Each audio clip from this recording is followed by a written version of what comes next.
महबूब सुबहानी हज़रत शेख अब्दुल कादिर जिलानी रज़ी अल्लाह तआला अन्हु के मुबारक हालात। अल्हम्दुलिल्लाहि रब्बिल आलमीन वस्सलातु वस्सलामु अला सय्यिदिल मुरसलीन अम्मा बाद फ़अऊज़ु बिल्लाहि मिनश शैतानिर रजीम बिस्मिल्लाहिर रहमानिर रहीम। फरमान मुस्तफ़ा सल्लल्लाहु तआला अलैहि वसल्लम, जो शख्स मुझ पर एक मरतबा दुरूद पाक पढ़ता है, अल्लाह ताला उसके नामे माल में एक किरात अजर लिखता है और एक किरात अजर ओहद पहाड़ जितना है। सुभान अल्लाह। सल्लु अलल हबीब सल्लल्लाहु अला मुहम्मद सल्लल्लाहु अलैहि वसल्लम। मीठे में इस्लाम भाइयों, इंदा ज़िक्र सालिहीन तनज़्ज़लुर रहमा, यानी कि नेक लोगों के ज़िक्र के वक्त रहमत नाज़िल होती है। तो आइए आज एक नेक बंदे का ज़िक्र करते हैं। हज़रत महबूब सुबहानी हज़रत शेख अब्दुल कादिर जिलानी रज़ी अल्लाह अन्हु का ज़िक्र खैर करते हैं। उनकी ज़िंदगी के कुछ हालात के मुतल्लिक़ पढ़ते हैं। तो शुरू करते हैं।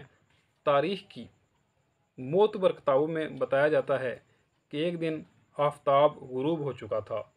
इसको थोड़ा सा ना आप अपने जहन में लाएं, वो जो अहवाल में बयान करने लगा हूँ ना, तो इंशाल्लाह इसमें सुनने में सुरूर आएगा कि एक दिन आफ़ताब गुरूब हो चुका था। आप भी जहन में लाएं कि आफ़ताब गुरूब हो रहा है, गुरूब हो चुका था।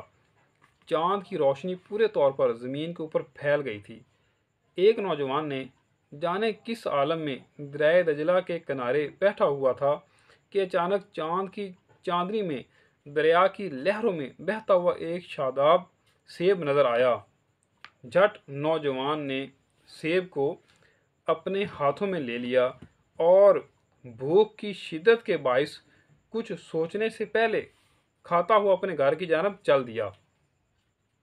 अभी कुछ ही देर दूर गया होगा कि इसके ज़मीर ने झंझोड़ा और निशानदेही की कि तू ये सेब कीमत दिए बगैर क्यों खा रहा है। ख्याल आते ही नौजवान नदामत से पानी पानी हो गया और बेकरारी से रात गुजारी और सुबह को नमाज फजर से फरागत के बाद ही सेब के मालिक की तलाश में घर से रवाना हो गया। मुकामे गौर है, क्या कभी ऐसा हुआ है कि हमने कोई चीज़ जो हमने ख़रीदी ना हो, हमें यूं ही मिल गई हो, रास्ते में मिल गई हो या कहीं से मिल गई हो और हमने उस पर सोचा हो कि यार ये मैं तो इसका मालिक नहीं हूँ, तो मैं क्यों इसको उठा रहा हूँ। तो अगर मैंने उठा लिया तो मैंने क्या किसी इसके मालिक को ढूंढने की कोशिश की है। क्यों इसके ये मसाइल हैं, शरई मसाइल, ये हमें सीखने चाहिए कि यार एक चीज़ जो रास्ते में पड़ी है इसको लुकता कहते हैं, और जो चीज़ मिली है आपको उसको आप मालिक को ढूंढें। और अगर आप पूरी कोशिश करते हैं, नहीं हर तरह की कोशिश करते हैं, नहीं मिलती है, तो फिर उसके शरई मसाइल पूछें उलमा कराम से। ऐसे नहीं है कि जो चीज़ रास्ते में मिली यार अल्लाह की ज़मीन से मिली है तो मेरी हो गई, ऐसे नहीं है। आइए बयान को आगे बढ़ाते हैं। मुसलसल कई दिन तक दरिया के किनारे चलता रहा। आखिर सामने एक घना बाग नज़र आया, जिसमें पहुंचने के बाद एक बुज़ुर्ग की नूरानी सूरत दिखाई दी। नौजवान ने सबसे पहले सलाम किया और उन्होंने बुजुर्गाना अंदाज में जवाब दिया। गुफ्तगू के ज़रिया मालूम हुआ कि यही बुज़ुर्ग इस बाग के मालिक हैं, यानी कि वो जो आदमी था जिसने सेब खाया था, अब वो बाग के मालिक पास पहुंच चुका है। चुनांचे बिला ताखीर नौजवान ने अपने तवील सफ़र का मुद्दा और सारा वाक़या बयान किया और साथ ही इस सेब की कीमत दरियाफ्त की। मालिक बाग ने कहा, यानी कि बाग के मालिक ने कहा, बेटा सेब कीमत इतनी कसीर है कि तुम अदा नहीं कर सकते। लेकिन नौजवान ने कीमत के अदा करने का ज़ोरदार अंदाज में इकरार किया और मालिक के हुक्म के मुताबिक बाग की रखवाली शुरू कर दी। अब कीमत अदा करने की जब बात हुई ना, तो मालिक ने कहा जी तुम्हें इसकी बाग की रखवाली करनी पड़ेगी।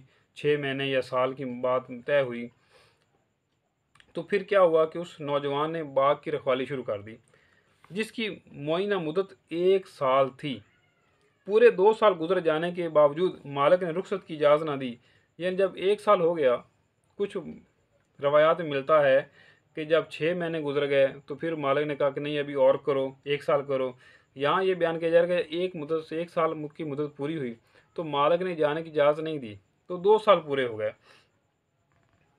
2 साल गुजर जाने के बावजूद मालिक ने रुख्सत की इजाज़त ना दी।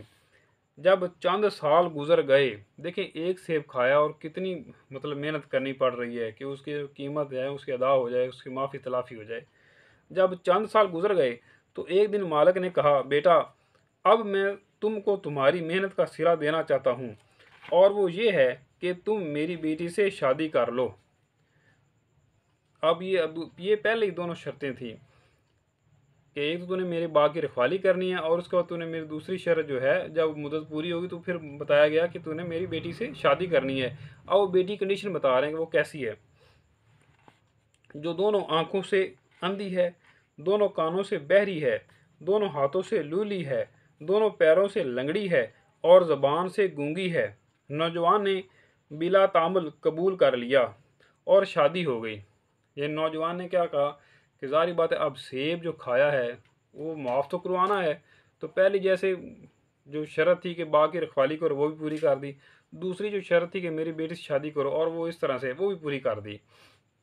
अब जब शादी होगी तो नौजवान जो है वो अंदर दाखिल होता है कमरे के अंदर, लेकिन वहाँ देखता है कि वहाँ तो बड़ी हसीनो जमील खूबसूरत और माजूर नहीं है, बिल्कुल सही सलामत और बैठी है खातून।